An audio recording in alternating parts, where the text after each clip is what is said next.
नमस्कार दोस्तों, रुकिए, बस एक सेकंड रुकिए। अगर आपने ये वीडियो छोड़ दी तो आप वो 10 रहस्य खो देंगे जो 5000 साल पहले भगवान श्री कृष्ण ने युद्ध के मैदान में अर्जुन को बताए थे और जिन्हें सुनने के बाद एक डरा हुआ, कांपता हुआ, टूटा हुआ अर्जुन उठा और इतिहास का सबसे महान योद्धा बन गया।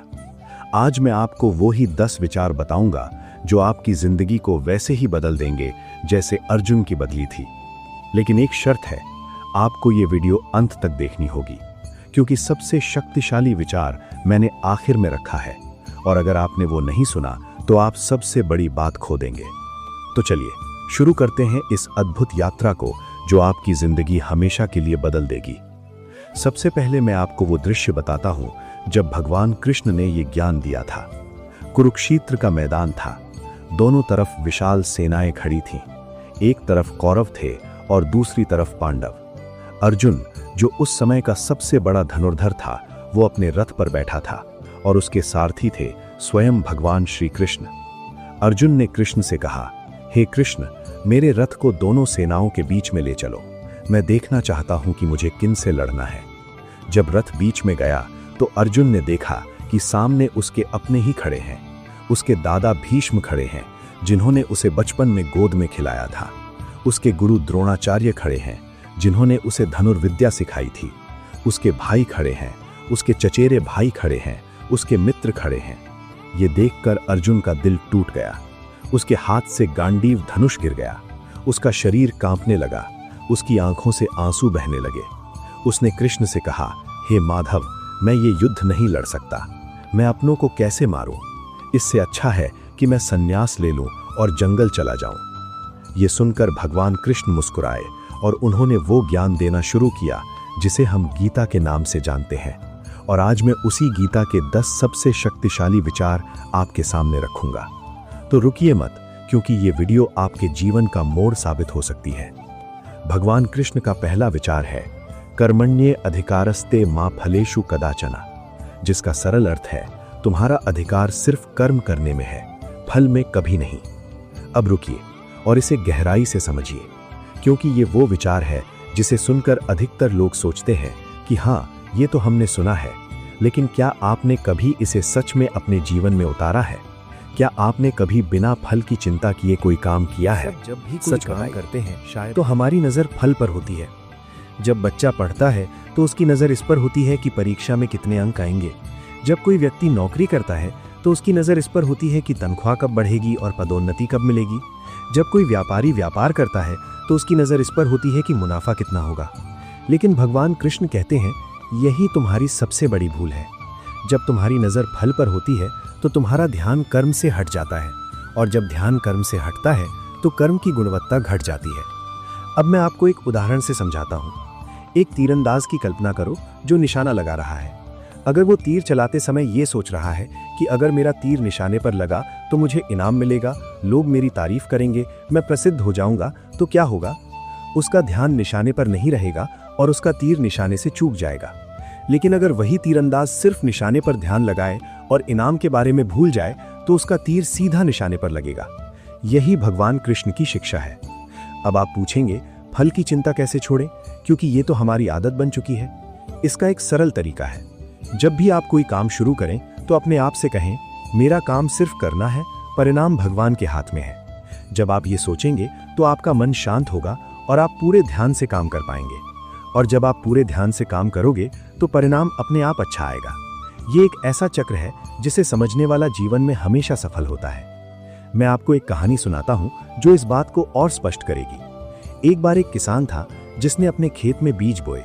बीज बोने के बाद वो रोज खेत में जाता और देखता कि अंकुर निकले या नहीं। वो इतना परेशान रहता कि रात को सो नहीं पाता। उसने सोचा कि मैं पौधों को जल्दी बड़ा कर दूं तो फसल जल्दी आएगी। उसने पौधों को खींचकर ऊपर करना शुरू किया। नतीजा ये हुआ कि सारे पौधे मर गए।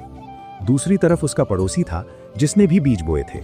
उसने बीज बोए, पानी दिया, खाद दिया और फिर इंतजार किया। उसने प्रकृति पर भरोसा किया। समय आने पर उसकी फसल लहलहा उठी।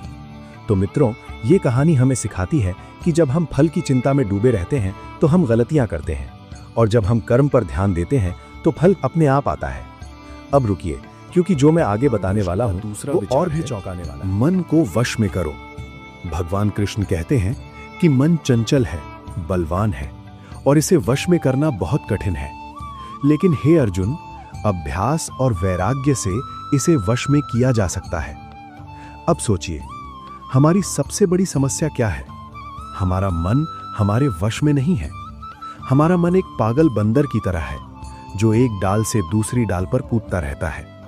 जब हम पढ़ रहे होते हैं तो मन कहीं और होता है।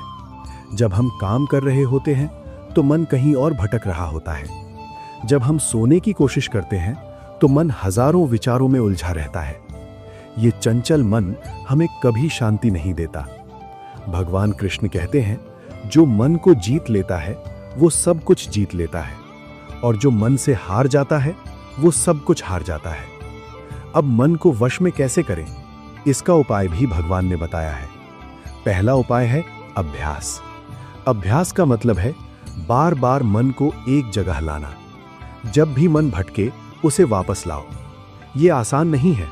शुरू में मन बार बार भटकेगा, लेकिन धीरे धीरे अभ्यास से मन स्थिर होने लगेगा। जैसे एक जंगली घोड़े को प्रशिक्षित करने में समय लगता है, वैसे ही मन को प्रशिक्षित करने में भी समय लगता है। दूसरा उपाय है वैराग्य। वैराग्य का मतलब है उन चीजों से मोह छोड़ना जो मन को भटकाती हैं। जब तक आप भौतिक चीजों से चिपके रहोगे, तब तक मन शांत नहीं होगा। जब आप ये समझ लोगे कि ये सब अस्थायी है, तब मन अपने आप शांत होने लगेगा। अब मैं आपको एक और कहानी सुनाता हूं। एक राजा था जिसके पास सब कुछ था, विशाल राज्य, अपार धन, सुंदर महल। लेकिन उसका मन कभी शांत नहीं रहता था। वो हमेशा बेचैन रहता था, चिंतित रहता था, परेशान रहता था। एक दिन एक महात्मा उसके राज्य में आए। राजा ने उनके चरण छुए और कहा, महात्मा जी, मेरे पास सब कुछ है, फिर भी मुझे शांति नहीं मिलती। कृपया कोई उपाय बताइए। महात्मा ने मुस्कुराते हुए कहा, राजन, शांति बाहर नहीं, भीतर होती है।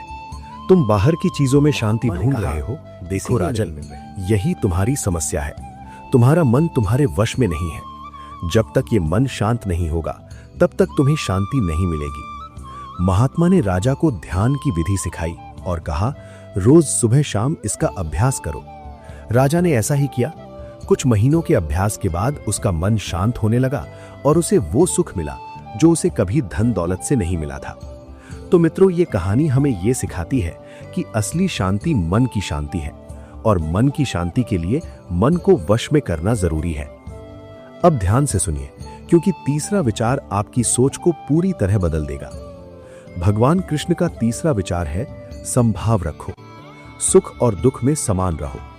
भगवान कृष्ण कहते हैं कि जो सुख और दुख में, जीत और हार में, लाभ और हानि में, मान और अपमान में समान रहता है, वही सच्चा योगी है। अब ये सुनकर आपको लगेगा कि ये कैसे संभव है। जब सुख मिलता है तो खुशी होती है, और जब दुख मिलता है तो दुख होता है। ये तो स्वाभाविक है। लेकिन भगवान कृष्ण कहते हैं, यही तुम्हारा बंधन है। जब तुम सुख में खुश होते हो तो तुम सुख के गुलाम बन जाते हो। जब तुम दुख में दुखी होते हो तो तुम दुख के गुलाम बन जाते हो। दोनों ही स्थितियों में तुम गुलाम हो। असली स्वतंत्रता तब है जब तुम न सुख में बहो और न दुख में डूबो। एक समुद्र की कल्पना करो जिसमें लहरें आती हैं और जाती हैं। कभी लहरें ऊंची उठती हैं और कभी नीचे गिरती हैं, लेकिन समुद्र की गहराई में कोई हलचल नहीं होती। गहराई में समुद्र हमेशा शांत रहता है। भगवान कृष्ण कहते हैं, तुम्हें उस समुद्र की गहराई की तरह बनना है। जीवन में सुख और दुख आते रहेंगे जैसे लहरें आती हैं, लेकिन तुम्हें अपने भीतर शांत रहना है। जब कोई तुम्हारी तारीफ करे तो फूलो मत। जब कोई तुम्हारी बुराई करे तो मुरझाओ मत।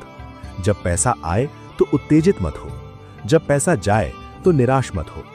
ये समता भाव है, और यही जीवन का सबसे बड़ा कौशल है। अब इसे अपने जीवन में कैसे उतारें? इसका एक सरल तरीका है। जब भी आपको सुख मिले या दुख मिले तो अपने आप से कहो, ये भी बीत जाएगा। जब आप ये याद रखोगे कि सब कुछ अस्थायी है, तो आप न तो सुख में बहोगे, और इसके पास एक अंगूठी थी जिस पर लिखा था, ये भी बीत जाएगा। जब भी राजा को कोई बड़ी सफलता मिलती, वो अंगूठी देखता और समझ जाता कि ये सफलता भी अस्थायी है, इसमें घमंड करने की जरूरत नहीं। जब भी राजा को कोई बड़ी विफलता मिलती, वो अंगूठी देखता और समझ जाता कि ये विफलता भी अस्थायी है, इसमें निराश होने की जरूरत नहीं। इस अंगूठी ने राजा को जीवन भर संतुलित रखा। तो मित्रों, ये है समता भाव का रहस्य। सब कुछ अस्थायी है, इसलिए किसी में बहुत खुश होने की जरूरत नहीं और किसी में बहुत दुखी होने की जरूरत नहीं। अब आगे बढ़ते हैं, क्योंकि चौथा विचार तो और भी गहरा है, जो आपके जीवन का हर डर मिटा देगा। भगवान कृष्ण का चौथा विचार है, आत्मा अमर है। भगवान कृष्ण ने गीता में कहा है कि आत्मा को शस्त्र काट नहीं सकते, आग जला नहीं सकती, पानी गीला नहीं कर सकता और हवा सुखा नहीं सकती। आत्मा अजन्मी है, शाश्वत है, सनातन है, पुरातन है। शरीर का नाश होता है, लेकिन आत्मा का कभी नाश नहीं होता। अब सोचिए, हम सब सबसे ज्यादा किससे डरते हैं? मृत्यु से। हमें मृत्यु का इतना भय है कि हम जीवन का आनंद नहीं ले पाते। लेकिन भगवान कृष्ण कहते हैं, मृत्यु सिर्फ शरीर की होती है, आत्मा की नहीं।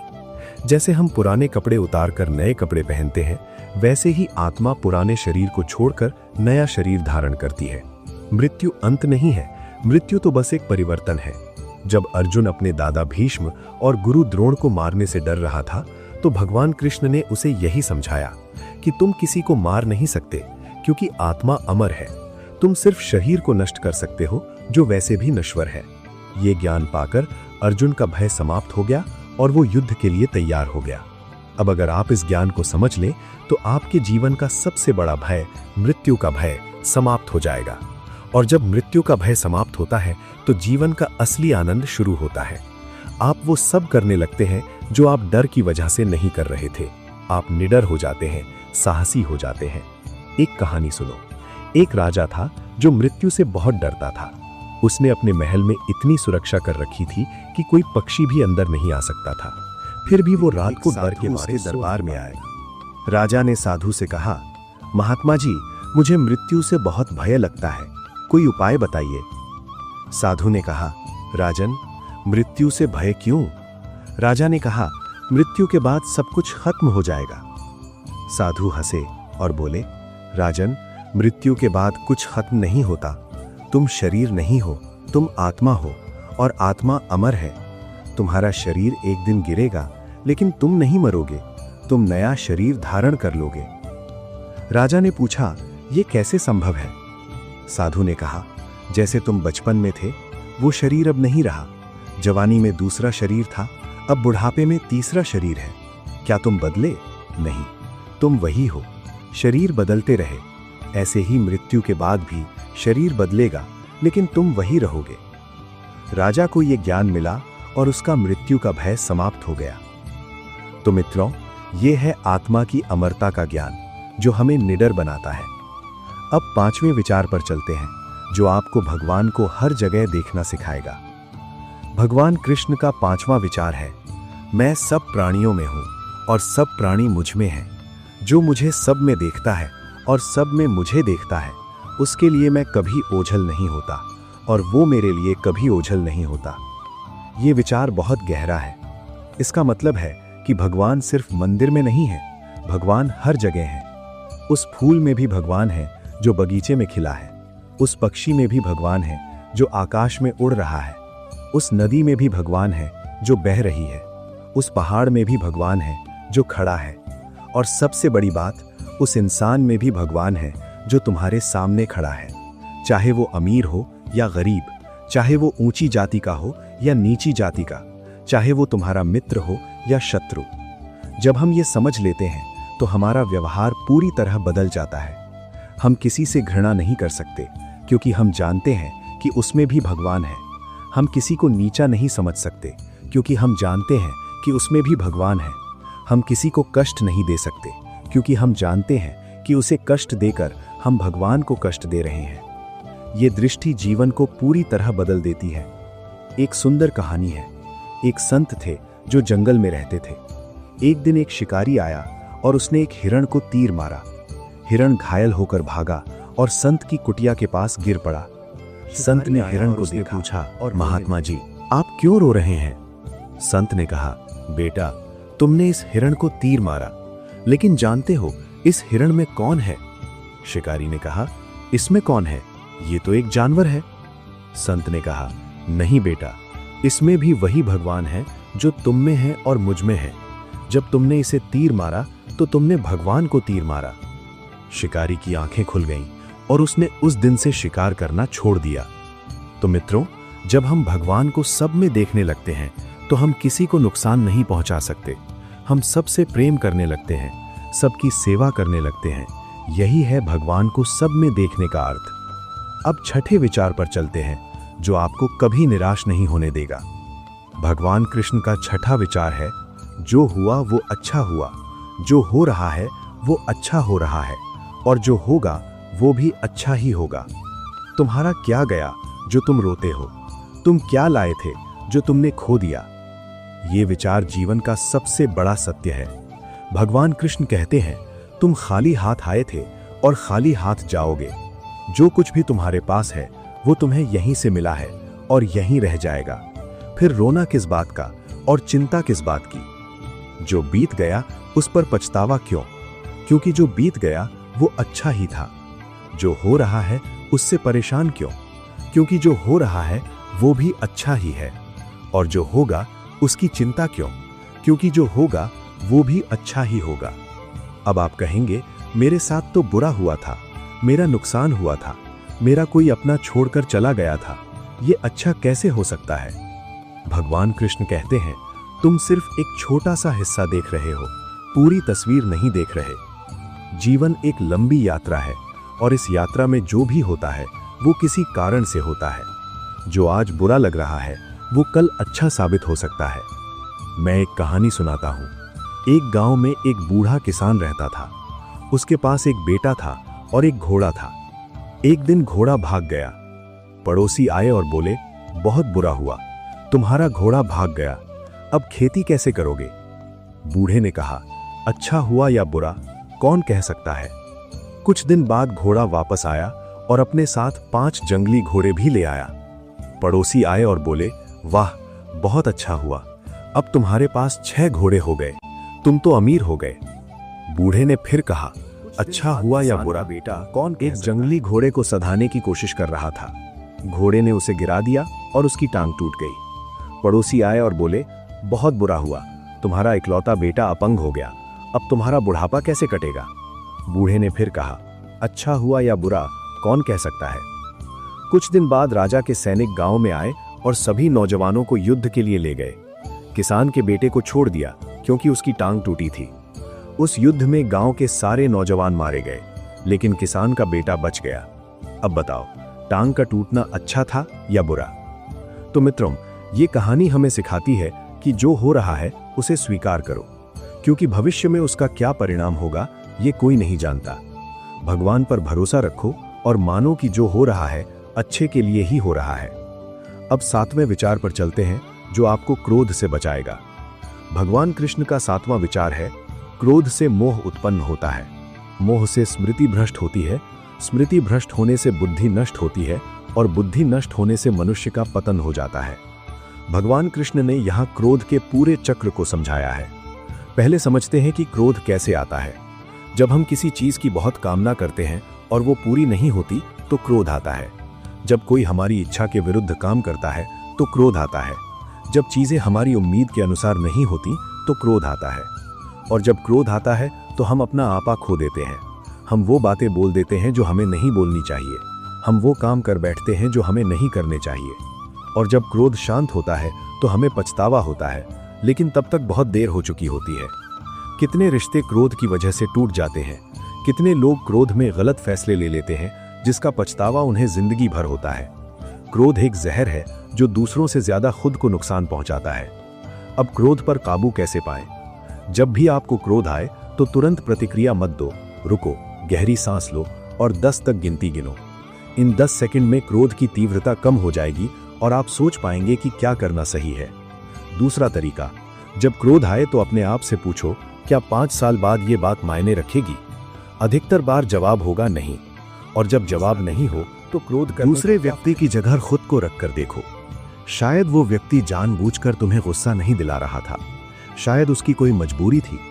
जब तुम दूसरे के नजरिए से देखोगे तो क्रोध कम हो जाएगा। भगवान कृष्ण कहते हैं, जो क्रोध को जीत लेता है वो बहुत बड़ा योद्धा है। बाहर के शत्रु को जीतना आसान है, लेकिन भीतर के शत्रु क्रोध को जीतना कठिन है। जो इसे जीत ले वो सब कुछ जीत ले। अब 8वें विचार पर चलते हैं, जो आपको सच्ची भक्ति का अर्थ बताएगा। भगवान कृष्ण का 8वां विचार है, जो कोई मुझे प्रेम से पत्र, पुष्प, फल, जल अर्पित करता है, उसे मैं प्रेम से ग्रहण करता हूं। यह विचार बहुत सुंदर है। भगवान कृष्ण कहते हैं कि मुझे बड़े बड़े उपहारों की जरूरत नहीं है, मुझे तुम्हारे प्रेम की जरूरत है। एक छोटा सा पत्ता भी अगर सच्चे प्रेम से अर्पित किया जाए तो वो मुझे बड़े से बड़े यज्ञ से भी ज्यादा प्रिय है। इसका मतलब है कि भगवान को पाने के लिए अमीर होने की जरूरत नहीं है, भगवान को पाने के लिए पंडित होने की जरूरत नहीं है, भगवान को पाने के लिए बड़े मंदिर जाने की जरूरत नहीं है। भगवान को पाने के लिए सिर्फ सच्चे प्रेम की जरूरत है। जहां प्रेम है वहां भगवान है। एक गरीब भक्त जो सच्चे प्रेम से भगवान को याद करता है, वो उस अमीर से ज्यादा भगवान के करीब है जो लाखों का दान करता है, लेकिन उसका प्रेम सच्चा नहीं है। भक्ति में आडंबर की जरूरत नहीं है, भक्ति में दिखावे की जरूरत नहीं है, भक्ति में सिर्फ प्रेम की जरूरत है। शबरी की कहानी याद करो। वो एक गरीब भीलनी थी। उसने भगवान राम का वर्षों तक इंतजार किया। जब भगवान राम आए तो उसने उन्हें जूठे बेर खिलाए। उसने हर बेर को चख कर देखा कि कहीं खट्टा तो नहीं है, और फिर भगवान को खिलाया। भगवान राम ने वो जूठे बेर इतने प्रेम से खाए और बोले, माता, इससे स्वादिष्ट फल मैंने कभी नहीं खाया। क्यों? क्योंकि उन बेरों में शबरी का प्रेम था। और भगवान को प्रेम चाहिए, बाकी सब तो उनके लिए माया है। तो मित्रों, सच्ची भक्ति वो है जो प्रेम से की जाए। बड़े बड़े कर्मकांड करने से भगवान खुश नहीं होते, भगवान तो सच्चे प्रेम से खुश होते हैं। अब 9वें विचार पर चलते हैं, जो गीता का सार है। भगवान कृष्ण का 9वां विचार है, सर्वधर्मान परित्यज्य मामेकम शरणम व्रज, अहम त्वाम सर्व पापेभ्यो मोक्षयिष्यामि मा शुचः। ये गीता का सबसे महत्वपूर्ण श्लोक है। भगवान कृष्ण इसे कहते गीता हैं, का सार अर्जुन, जाता है। तू इतना सोच मत, तू बस मुझ पर भरोसा रख, तू मेरी शरण में आ जा, मैं तेरा ख्याल रखूंगा। शरणागति का मतलब है पूर्ण समर्पण। जैसे एक छोटा बच्चा अपनी मां पर पूरा भरोसा करता है, वैसे ही भक्त को भगवान पर पूरा भरोसा करना चाहिए। बच्चा ये नहीं सोचता कि खाना कहां से आएगा, कपड़े कहां से आएंगे। वो जानता है कि मां है तो सब कुछ होगा। वैसे ही जब हम भगवान पर पूरा भरोसा करते हैं तो जीवन की सारी चिंताएं समाप्त हो जाती हैं। शरणागति में एक अद्भुत शक्ति है। जब आप पूर्ण समर्पण करते हैं तो भगवान आपकी जिम्मेदारी ले लेते हैं। आपको कुछ करने की जरूरत नहीं, भगवान खुद सब करते हैं। द्रौपदी का चीर हरण याद करो। जब दुशासन द्रौपदी का चीर खींच रहा था तो द्रौपदी ने पहले खुद को बचाने की कोशिश की। उसने अपनी साड़ी को पकड़ रखा था, लेकिन दुशासन की शक्ति के सामने वो कमजोर थी। जब उसने देखा कि वो खुद को नहीं बचा सकती तो उसने दोनों हाथ ऊपर उठाए और पुकारा, हे गोविंद, हे गोपाल, अब तू ही बचा। जैसे ही द्रौपदी ने पूर्ण समर्पण किया, भगवान कृष्ण ने उसकी साड़ी को अनंत कर दिया। दुशासन खींचता रहा लेकिन साड़ी खत्म नहीं हुई। ये है शरणागति की शक्ति। जब आप पूर्ण समर्पण करते हैं तो भगवान खुद आपकी रक्षा करते हैं। अब 10वें और अंतिम विचार पर आते हैं, जिसे मैंने सबसे अंत में इसलिए रखा क्योंकि यह सबसे महत्वपूर्ण है। भगवान कृष्ण का 10वां विचार है, आसक्ति छोड़कर सिद्धि और असिद्धि में समान रहकर योग से जुड़कर कर्म करो। यही समत्व योग है और यही जीवन का मार्ग है। भगवान कृष्ण कहते हैं, काम करो लेकिन उसमें आसक्त मत हो। सफलता मिले या असफलता, दोनों में समान रहो। न सफलता में फूलो और न असफलता में मुरझाओ। ये संतुलन ही योग है और यही जीवन जीने की कला है। अधिकतर लोग सोचते हैं कि योग का मतलब है आसन करना, व्यायाम करना, लेकिन असली योग है जीवन में संतुलन। जब तुम हर परिस्थिति में स्थिर रहो, जब तुम हर स्थिति में शांत रहो, जब तुम न तो किसी चीज से बहुत जुड़ो और ना ही किसी चीज से बहुत दूर भागो, तब तुम सच्चे योगी हो। ये योग हर क्षण का है, हर स्थिति का है। जब तुम काम कर रहे हो तब भी योगी रहो, जब तुम खा रहे हो तब भी योगी रहो। हर क्षण में संतुलन रखो, हर स्थिति में स्थिर रहो। यही भगवान कृष्ण की शिक्षा है। अब इन 10 विचारों को मैं संक्षेप में दोहराता हूं ताकि आप इन्हें याद रख सकें।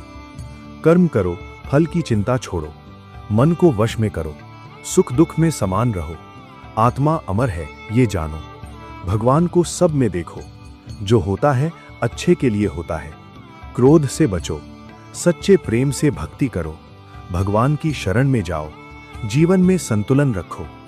ये 10 विचार सुनने में सरल हैं, लेकिन इन्हें जीवन में उतारना कठिन है। लेकिन जो इन्हें उतार लेता है उसका जीवन स्वर्ग बन जाता है। भगवान कृष्ण ने ये ज्ञान 5000 साल पहले दिया था, लेकिन आज भी ये उतना ही प्रासंगिक है।